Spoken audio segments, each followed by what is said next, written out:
Hello बच्चों, let's see this question. So the question is saying the collective term for phalloderm, secondary cortex, cork cambium, phallogen and cork phallum is.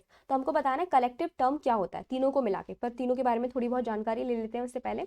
तो बेटा होता क्या है, due to secondary growth की वजह से xylem and phloem की कंसंट्रेशन इतनी ज़्यादा बढ़ जाती है, सेकेंडरी जाइलम की कंसंट्रेशन स्पेसिफिक सबसे ज़्यादा होती है, और वो कहाँ पेरीफेरी की तरफ ग्रो कर रहा होता है। पेरीफेरी की तरफ जब वो ग्रो कर रहा होता है तो बाहर की जो एपिडर्मल सेल्स होती हैं, ठीक है, बाहर जो एपिडर्मल सेल्स होती हैं प्रोटेक्शन प्रोवाइड करती हैं, वो कैसी हो जाती है, रप्चर हो जाती हैं, ठीक है। तो फिर क्या होता है, कॉर्टेक्स जो होती है, आउटर लेयर ऑफ कॉर्टेक्स होती है, वो क्या करती है, वो एक टिश्यू बनाती है जिसका नाम होता है कॉर्क कैम्बियम, जिसे हम फैलोजन भी कहते हैं, cork cambium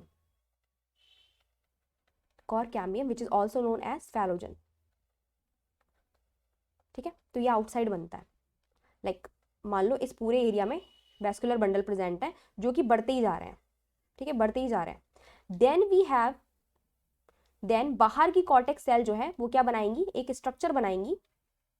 so this is this structure which is known as, ये है वो स्ट्रक्चर जो कि किस नाम से जाना जाता है, कॉर्क कैम्बियम के नाम से जाना जाता है, cork cambium.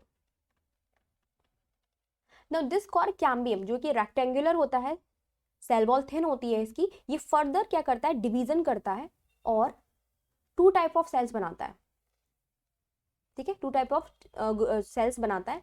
The first one is called phelloderm, और secondary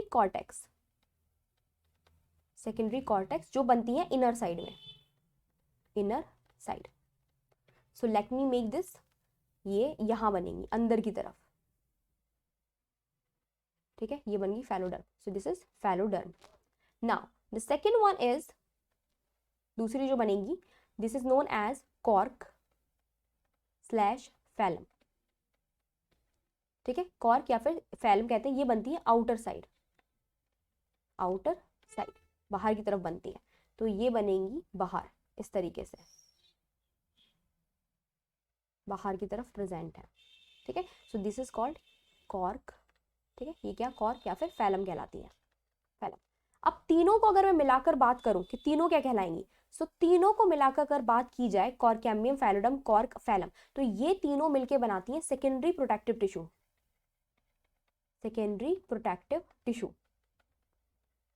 the primary protective tissue has been injured, क्या हो जाएगा, वो रप्चर हो चुका है। तो जो सेकेंडरी प्रोटेक्टिव टिश्यू बनता है वो कॉर्क कैम्बियम यानी कि फैलोजन, फैलोडर्म एंड फैलम, ये तीनों मिलकर बनाते हैं, ट्रिपल पी मिलाते हैं, ठीक है। तो इसको हम लोग बोलते हैं पेरीडर्म, ये कहलाता है periderm. So periderm, here we have periderm. Periderm is the right answer. P is the right answer. I hope आपको समझ में आया होगा. Best of luck.